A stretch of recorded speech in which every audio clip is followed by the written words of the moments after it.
2 years ago I started repairing this Volkswagen T4 camper. After many hours of cutting, welding and painting, we finally got the front on. Now we're going to turn our attentions to getting it ready for an MOT. If I don't get too sidetracked playing about with these squirters and lots of other bits on this van, we might actually get this thing finished. Okay, so back under the van today for a change. And the other day we got the vac pump rebuilt and we took apart this breather pipe. I managed to get a new O-ring for it. Got the O-ring in and I put it on the mating face of the block, and to be honest it doesn't make a very good seal. So what I've gone and got is I've got a bit of RTV sealant. I'm going to put a bit of sealant around it.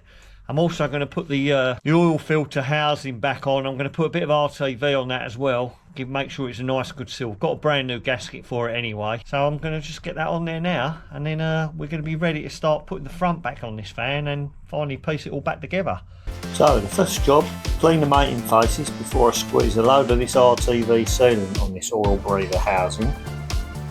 Then it's just fit the 2 bolts and tighten it. Now if anyone does know the tool for this part, let me know in the comments please. Much appreciate that.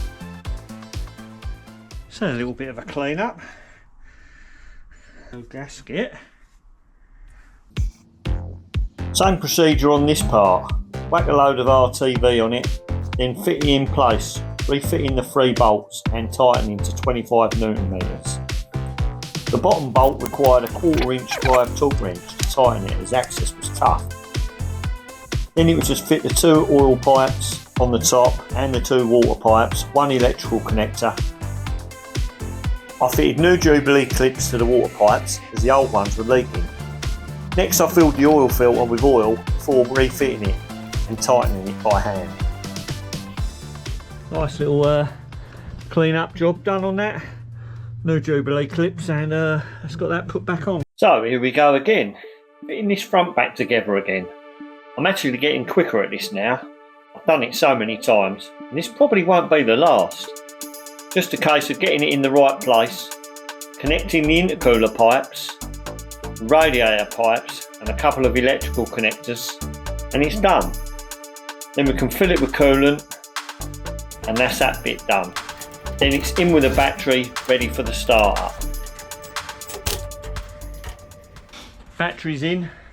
Managed to get it in the place where I actually hope it's going to be living, because earlier on I don't know if you noticed in the last clips I was working on the van, but I actually had the leisure battery in there, and obviously it's all set up for the leisure battery to go in the front. It's got one of these extended battery trays.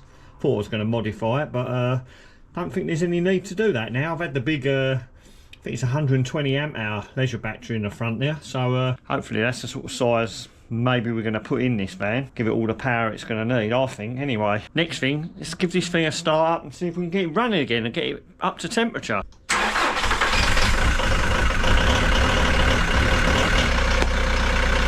So there you go, we're running, we're going to get it up to temperature, and then hopefully we can get the rest of the front put back on it, and we're getting close to this MOT. Just hopefully actually going to have to check to see if we've got some brakes.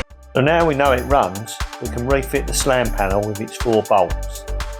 Then after trying to fit the grille, I remembered the power steering cooler pipes were in the way again. So after a couple of adjustments, I could then fit the grille using the 4 bolts, followed by the bumper support, and then finally the bumper.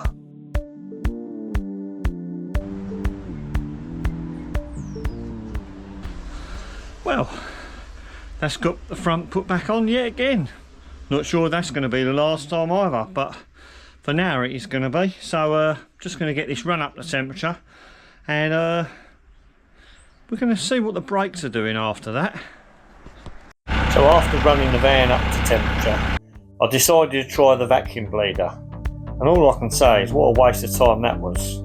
It was pulling more air through the bleed nipples than it should have, even with grease on them. So after some more investigation, I decided to order a new master cylinder anyway and sort these brakes out once and for all. Right, so today I'm back in the garage, and we're going to get this master cylinder whipped out. I've been waiting for it to turn up, and I've got it now, and I've got some new bleed nipples, so going to be cracking on with that straight away. First job, we need to get all the fluid drained out of the master cylinder.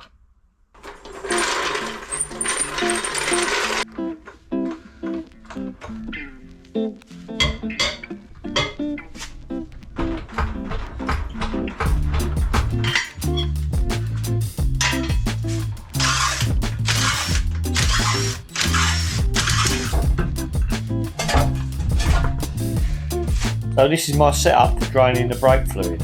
Just some tubing and a jar. It worked quite well really. Now we've done that, we can start removal of the master cylinder. First job is to remove the 4 brake pipes and the 2 nuts holding it to the servo. Finally we can remove the electrical connector on the top, followed by the hose on the reservoir that feeds the clutch master cylinder. There we go. 2 screwdrivers and a little bit of oohing and ahhing, and come on, there you go, that's what I wanted. So after taking my reservoir to work for a good clean out, just a case of fitting the reservoir back onto the new master cylinder, then fitting it back onto the van. Firstly fitting it into the servo, which can be a bit fiddly, then fitting the 2 nuts, tightening them to 20 Newton meters, then the 4 brake pipes, and then finally the clutch feed pipe for the slave cylinder and the electrical connector. So after filling up the brake reservoir with some DOT 4 and fitting my new bleed nipples, me and the wife managed to bleed the brakes, and now at last we have a good pedal. Well, that's it. Master cylinder's all finished off and got my brakes bled. Well pleased with that. Master cylinder looks much nicer on there now. So, but it does what it should do as well. The brakes are working well. So, on to the next part. I've got a little bit of an oil leak out of the sump, and I'm not sure if I'm going to end up taking the sump off this van now. So, it could well happen. It looks like we're rebuilding it slowly, bit by bit, until we get it totally how we want it, and then we can make it a camper van. I think the next job could actually be to take that sump off, dare I say it. We'll get under there in a minute and we'll have a look at that next. So welcome back. We are back in the garage today, and I'm still working on the old T4 here, and I've actually ordered up a new sump gasket because I do have a few small leaks underneath here. I think it's quite common with these T4s, but this one is definitely leaking. It's a bit of a leak coming out of there by the look of it. And also, we've got a bit of a leak right on this corner here. We've got some oil coming out of there. I'm not sure if we've got any oil coming out from a bit higher up, which it could possibly be. But I'm definitely going to do this sump gasket because we're definitely losing a little bit of oil from around these parts around here.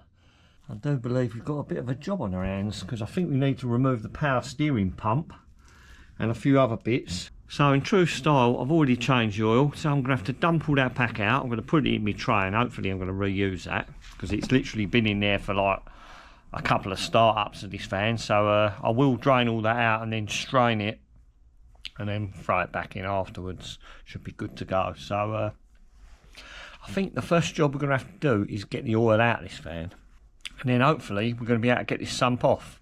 So the first job is to drain this oil out that we've just put in. Once it's all out, I'm putting it through a paint strainer so we can reuse it later. Next, I'm removing the power steering pulley using a 6mm Allen key and a screwdriver to purchase off the other bolts.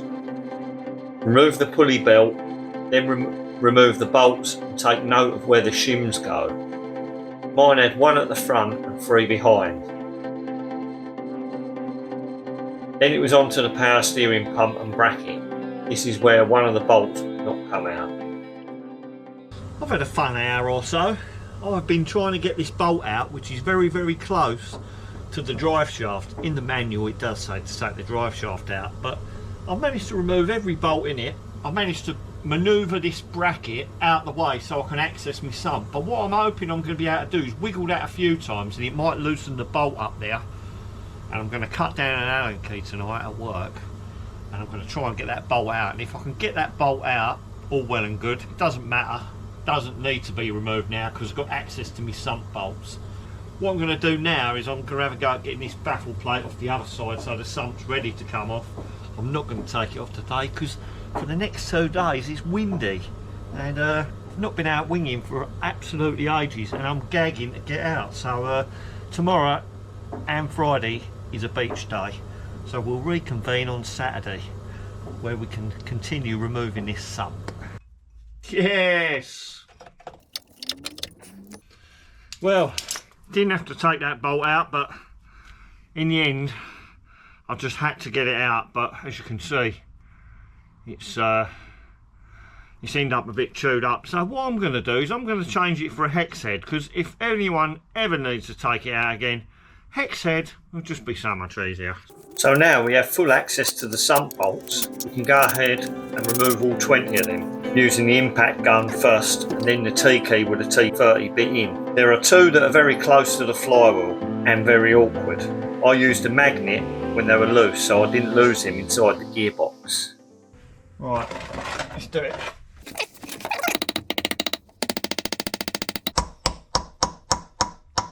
Here we go.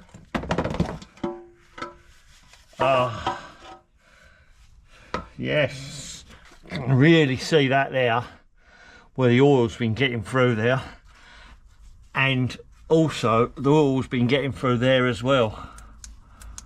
Right, well we need to give that a good clean up and get the sump put back on. So now we have the sump removed, we need to first remove the old gasket, which comes off easy enough. Then I'm using brake cleaner to thoroughly clean the inside and the outside of this sump, not forgetting the mating face. Then it's out with the RTV sealant, first applied to the sump, then to the gasket. I didn't want this leaking again. Then it's back under the van, fitting the sump back in place, followed by the 20 bolts, all done by hand. Then torqued to 20 Newton meters, and we're done. So that's it. The sump's back on, not leaking oil now, so I'm well pleased with that repair. That's another job ticked off my ever-growing list actually, but that's that done. And in the meantime I've actually fitted the wheels onto the van, but it's a bit disappointing really. I've fitted the wheels, I've got the spigot rings, I've actually been out for a test drive and it drives really nice with the wheels on and everything, but as you can see this wheel here is sticking out quite a bit. But what I've noticed is the door is catching on the wheel, so I can't open the door fully, so I'm not sure what I'm going to do here now. I'm either going to have to get another set of wheels, which I don't really want to, or I'll put a stop on the door so it doesn't open and touch the rim. That's the other option. So at the moment I'm still not sure what to do, but what I do need to do is I need to get everything out the back of this van and start thinking about how we're going to do this conversion. So I think I might have secured myself some flooring. Got a bit of a moisture resistant laminate coming, so going to be able to sort that out as soon as I get that. I've been having a look this morning at this wonderful microwave and stuff that's in here. So what I do need to do is I've made a little bit of a plan. I'm not going to show you yet what I'm going to build, but so if we can keep that bit of worktop, that'll be quite good. And also it's got this sort of pop-up, one of them things on it. Not quite sure how that works. I think it's meant to pop up somehow. There you go. It's got a couple of USBs on, so that's going to be good when it's on the campsite. So we've got our rock and roll bed in there. That's a really nice bed. Not sure about the colour of it. I think we're going to have to do something about getting it recovered. So I think what we need to do is we need to disassemble this and get it out of here. So I know this is going to be a bit of a problem, getting this out, because at the moment I don't really want to put the van outside pouring down with rain. It's going to have to go out sooner or later, but so I'm just going to have to wrestle this thing and try and take it apart, and I don't even know how it comes apart, but we'll do our best. So here we go, at last I'm starting the camper conversion, and I'll do the MOT after we get it all finished. But the first job was to strip down this old cupboard, starting with a pop-up electric socket. I'm saving this to put it back in the worktop. Next up was a microwave, strange thing to put in a camper anyway, and we're definitely not going to be keeping that. Then it's off with the worktop, which we do want to keep.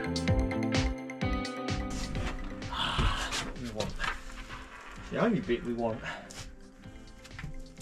Right, we'll save that for later. So next up was to remove some electrical sockets and wiring. Then it's just a case of taking out a lot of screws. This cupboard was made up using a lot of white joining blocks and small timbers, and there was a lot of screws to take out. It definitely wasn't going to be falling apart anytime soon. And that was it. It was in bits. So, here we go. Big pile of screws, lots of wood, and plenty of these little horrible little plastic blocks. And not sure what's going on with the wiring.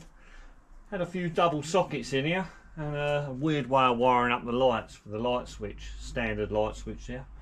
So I'm going to get this lot cleared up, and then we'll be able to reconvene and see what we might be able to do with this van. Got a few plans, and hopefully them plans are going to come together. So let's have a clean up and take stock. So I've had a good clear up, collected all the screws and the white plastic blocks and all the bits of wood. Took that side panel off of here actually, because I see that there was some electrics behind there and it's been done shockingly bad. But I'm just in the process to see if I can get these lights working. And I've sort of sussed out what they've done here. And now I've actually cut most of it out of the way.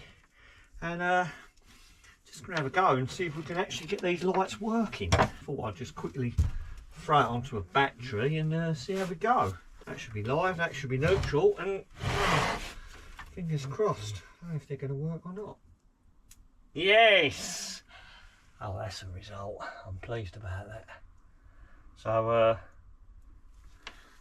yes, we got lights. So at least I know the lights work, and that there is the positive and negative for the lights, so that shouldn't be too bad. I'll be changing all this. Hopefully I'm going to pick up the floor on Friday, and once I pick that up, then we can start making plans of what we're going to do in this van.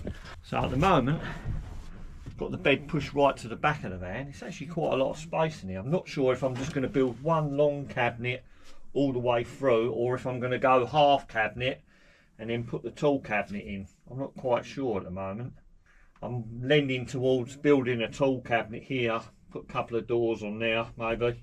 Next time I'm going to be hopefully picking up the floor, and I think we need to get the bed out of here, need to get the van out of here, get the other bit of floor out, have a proper tidy up in the garage, and hopefully I'm going to be able to lay this floor down, mark round the other floor once I've got it on top of this, and get it all cut out with a jigsaw, and get a nice brand new floor in here.